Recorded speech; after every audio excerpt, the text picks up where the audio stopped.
Bonjour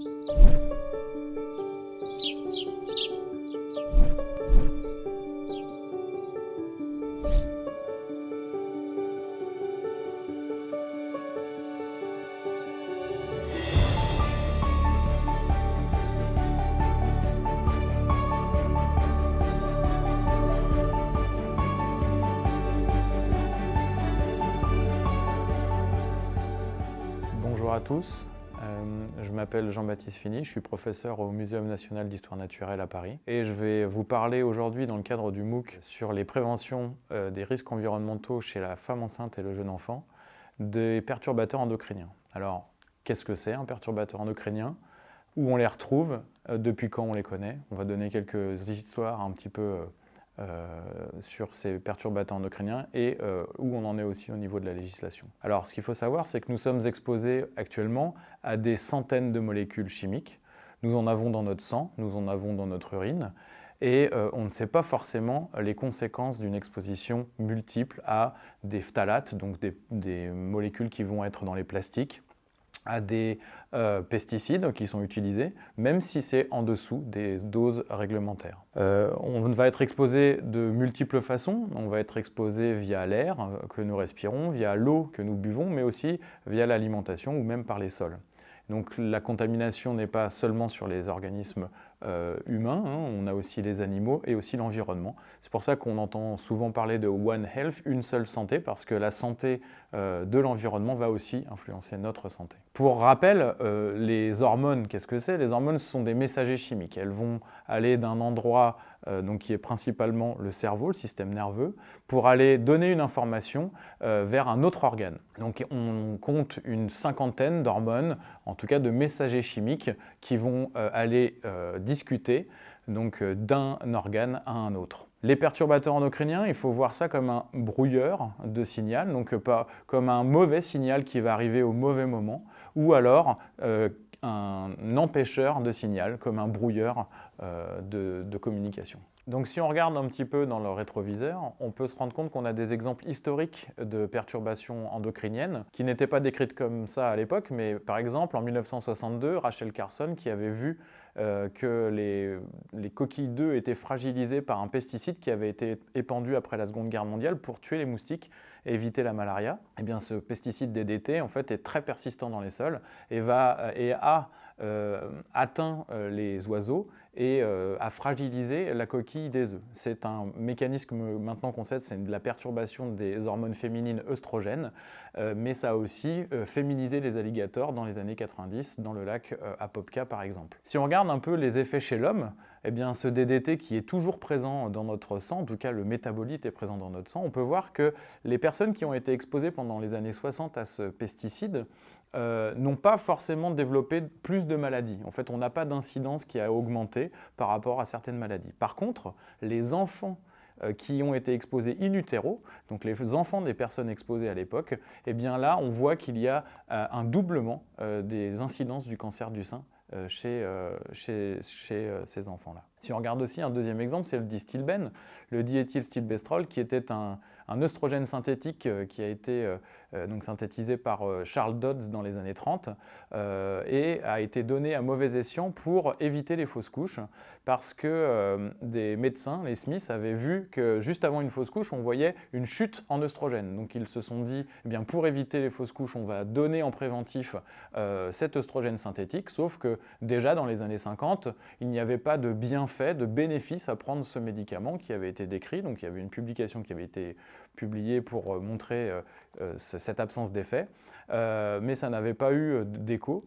Et c'est seulement dans les années 70 où un médecin, Herbst, il a reçu une femme et sa fille, et cette fille était atteinte d'un cancer du vagin à cellules claires, donc un cancer extrêmement rare. Et c'est la mère qui a demandé, mais est-ce que c'est parce que j'ai pris du distilbène pendant ma grossesse?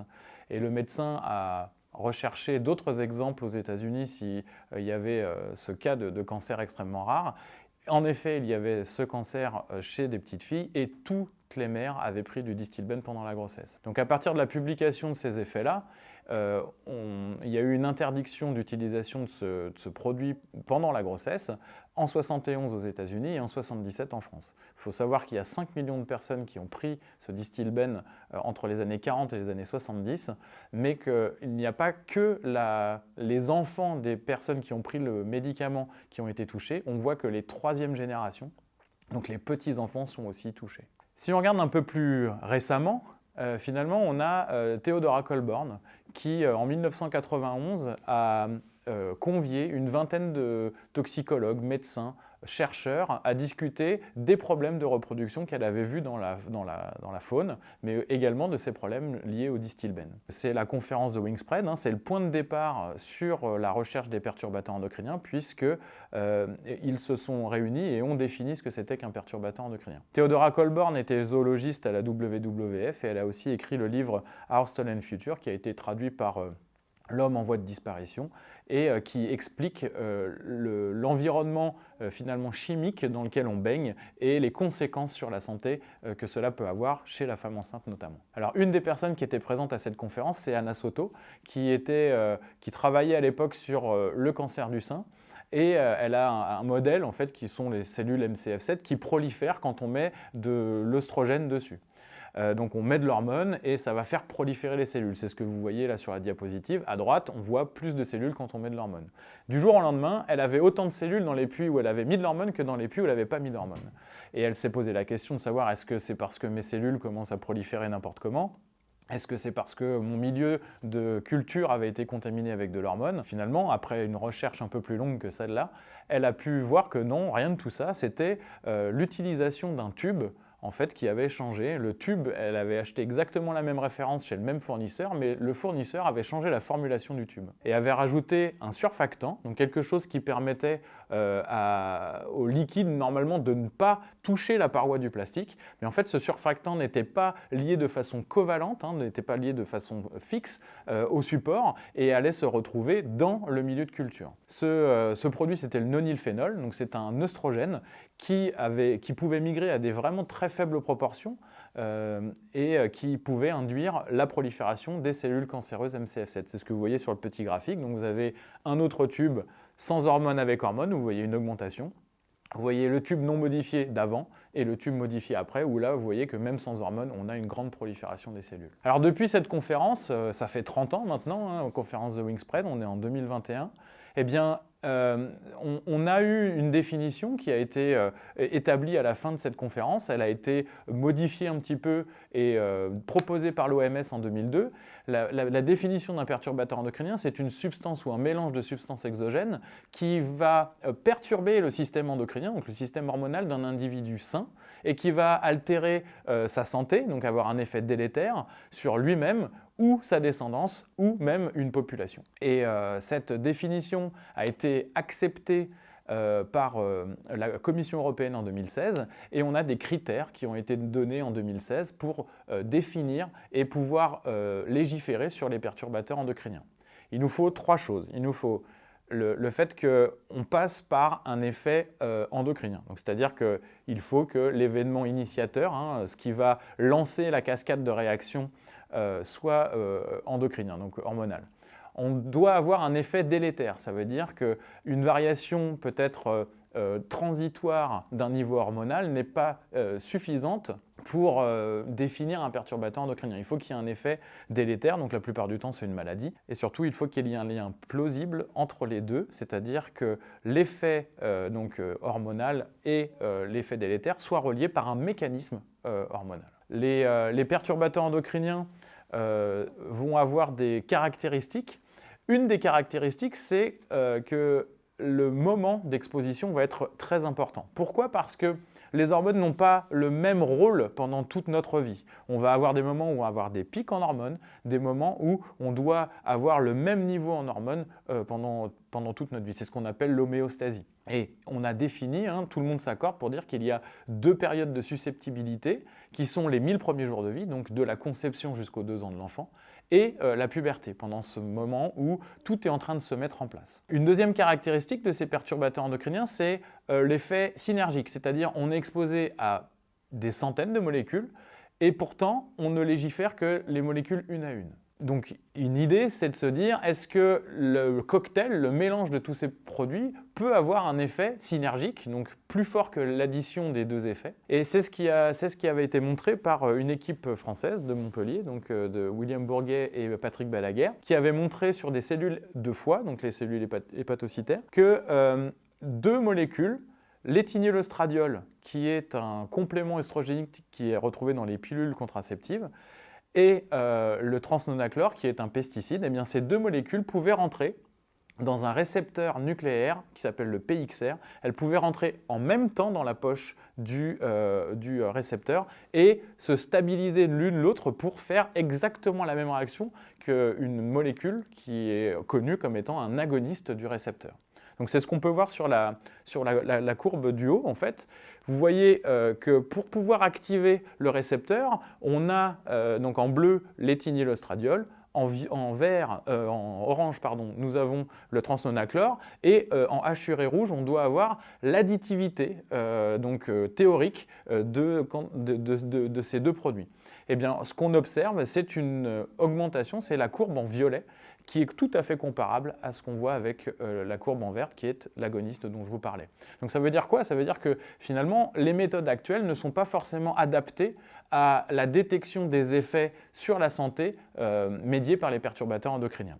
Et donc ce qui est intéressant, c'est de voir que tout ça c'était connu. Si on parle à des endocrinologues, eh bien on voit que les hormones agissent à des faibles doses. Les hormones agissent pas forcément de manière monotone et peuvent avoir des effets à long terme, c'est-à-dire qu'une modification temporelle à un moment donné peut avoir des conséquences à long terme. Et finalement, ces caractéristiques sont les mêmes pour des perturbateurs des hormones puisque c'est ce qui nous intéresse aujourd'hui.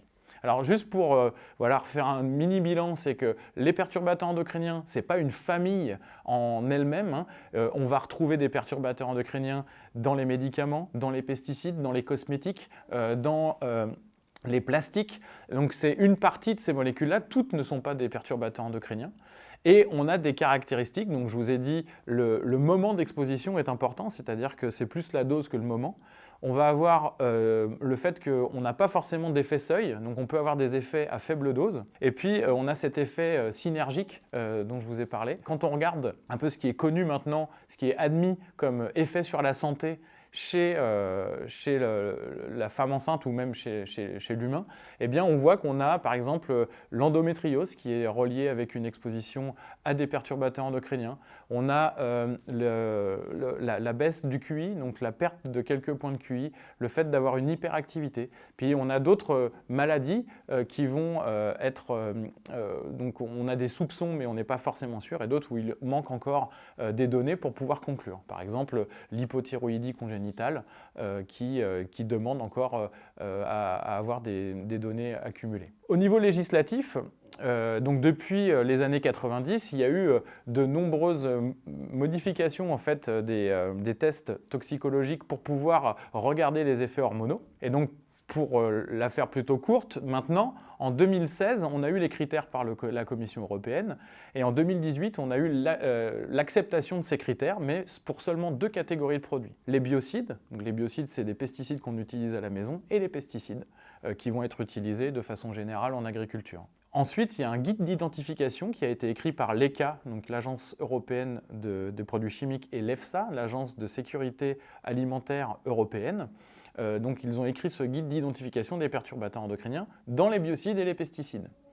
Mais ce qui veut dire que, en fait, dans toutes les autres catégories de produits, on n'a pas ni de définition, ni de critères, ni de guide d'évaluation. Voilà, donc ça c'est ce que je voulais vous montrer, c'est que finalement on a pour les biocides et les pesticides cette législation, et vous voyez que pour les jouets, les contenants alimentaires, les médicaments, on a quand même une législation et on a une évaluation du risque, mais vous voyez qu'on a pour la plupart des produits chimiques une absence de critères ou de guides.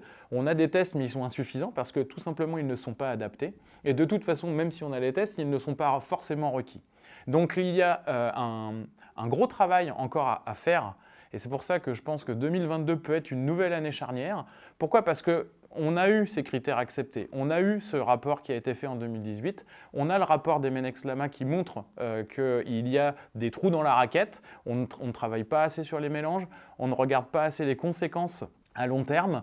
Et donc cette applicabilité des critères qui ont déjà été donnés pour les biocides et les pesticides devrait faire l'objet d'une évaluation transverse. Ça veut dire quoi? Ça veut dire qu'on pourrait utiliser la même définition, les mêmes critères et pouvoir l'utiliser dans les jouets, dans les cosmétiques et dans les contenants alimentaires, entre autres. Voilà, c'est ce que je voulais vous montrer. Je vous remercie de votre attention, d'avoir visionné ce MOOC sur les perturbateurs endocriniens. Et si vous avez des questions, n'hésitez pas à nous les envoyer. Je me ferai un plaisir d'y répondre. Merci encore.